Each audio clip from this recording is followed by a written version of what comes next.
Hey y'all, I'm Paige Feldman. I'm a writer and director, and here on this YouTube channel, I'm documenting the making of my first feature as a writer-director. It's called Back to You, and it's a contained romantic comedy.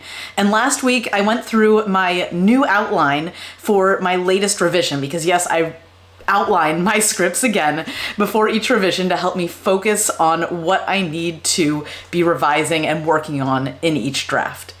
This week, I am deep in the middle of my revision, but I wanted to take a few minutes to give you all my 3 best quick and dirty tips for making revision less intimidating. Because having written a script, that in and of itself is a huge accomplishment.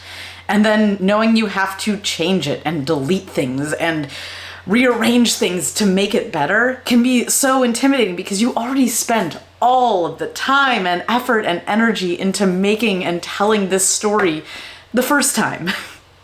And so changing things can just be a daunting task. I don't know if you feel that way, but definitely for me, as much as I love revising, it also can get me a little bit like deer in the headlights-ish. So I have 3 tips that I've found that are pretty much foolproof to help revising feel much easier, less intimidating, and help you get on with it.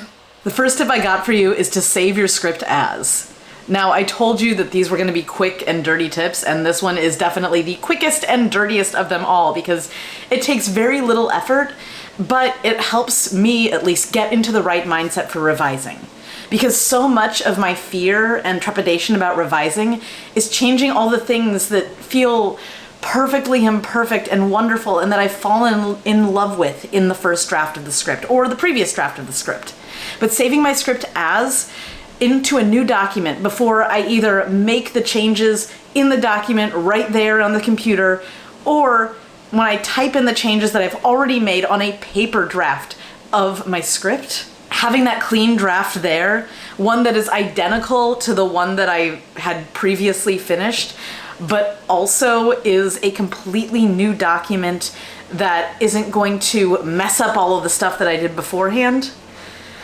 It makes all the difference in the world in terms of my own comfort level for changing things, deleting things, rearranging things, because I know that if I need to go back to that previous draft, if I need to grab something from it, it'll be there. And it's safe and it's secure, and I don't have to worry about those things that I loved in that draft that I might be taking out getting lost. They'll stay there, and so I can just focus on making the changes I need to make for this draft. Because if it doesn't work, my backup plan is the previous draft, which I've decided I loved and I'm very attached to. Tip number 2, instead of killing your darlings, save them. Now, yeah, you will have to delete a lot of things that you love from your script in order to tell the story that you most want to tell. But I don't think full-on deleting things that you love is the way to go. Instead, for every script I write, I create a document that I call Title of Script Extras.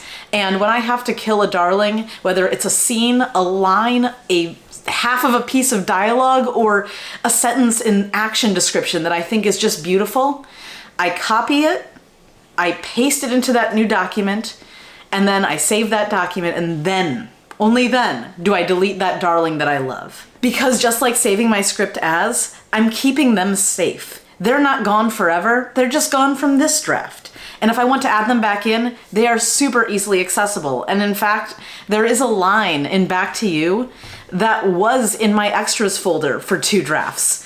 But I pulled it out in this previous draft because I missed it so much. But I thought of a new place to put it in. It's a line that Mitch says, and it's the end of an argument, the end of that Act 2 big blow up. To punctuate everything that she was saying to Ash, yells at him, "You expectorate bullshit." Like, I just love that line. It's so specific to her. She has a robust vocabulary, and she is a fireball of emotion when it comes out. And that line was Mitch's, but it was in a different place. It wasn't working, but I loved it and I kept thinking about it. And when I was rewriting that end of Act 2 fight, I needed it. And so I opened up my extras document, found it, and there it was. And the other great thing about the extras document that differentiates from the save as is that those extras are there for you in not only this script, but the next one. because there might be a description that you think is beautiful or funny or really evocative, but you changed the scene location for reasons of budget, or because you decided that instead of taking place in the jungle, you wanted to take place in the desert. And then you write something else that takes place in the jungle, and you have this line about waxy leaves of trees and the bugs that you can't see unless you look really close, or something that's actually poetic, because I'm just making this up on the fly.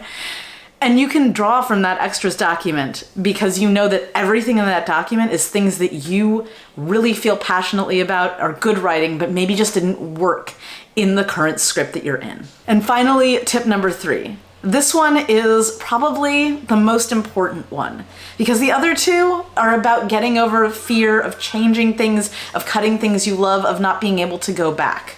And this one is all about moving forward. And that is go step by step.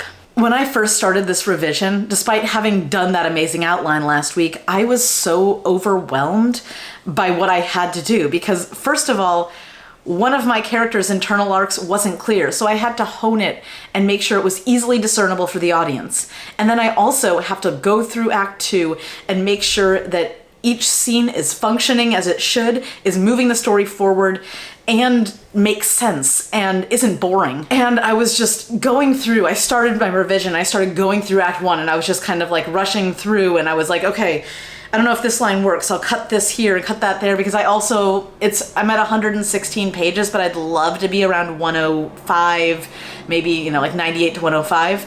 So I'm thinking about cutting stuff too, and before I knew it, 20 minutes had passed and I was on page 15. Which is fine if I'm doing a polish, but this is a revision. And so I had to stop, and I took a deep breath, and I reminded myself that I did that amazing outline last week, and I can use that outline as my guide. Past Paige has already figured out what she needs to do to make sure that Mitch's internal conflict is easily ascertainable and makes sense, and that Act 2 is as honed as possible. So all current Paige needs to do is stop looking at the forest and look at the trees. I need to look at every scene individually and make sure that it aligns not with all of these goals that I have, but with the outline in front of me. Because this isn't the last revision that I can do, and it's not going to be the last revision. And so if I need to cut pages later, I'll cut pages later. This revision is all about Mitch's arc and Act 2.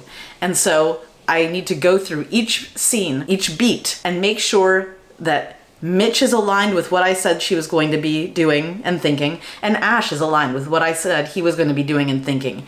And the beat is aligned with what I think it should be. And those are the only questions I need to answer, line by line, page by page, scene by scene, beat by beat, and eventually act by act, and the whole script. I just needed to slow down, stop worrying about the big picture, because I've already thought of that, and take it step by step. And that's what's so amazing about having done the outline that I did. I don't have to think about those things. I don't have to have those overriding concerns as I'm looking at each individual scene. Right now, my job is to make each scene, each line, each beat the best it possibly can be to communicate the story that I have outlined. And those are my 3 quick and dirty tips for making revising less intimidating. And now that I've shared those with you, I'm feeling pretty amped up and energized and ready to get back into my revision, where I have a new document sitting out there waiting for me, with my extras document opened in a tab right next door, and my outline open in a different window, so I can just enjoy the ride, taking it beat by beat, scene by scene, line by line, word by word. Thank you all so much for watching, and I'll be back next week with another update on my revision and more of Cake Fight Presents The Making Of. Bye, see y'all next week.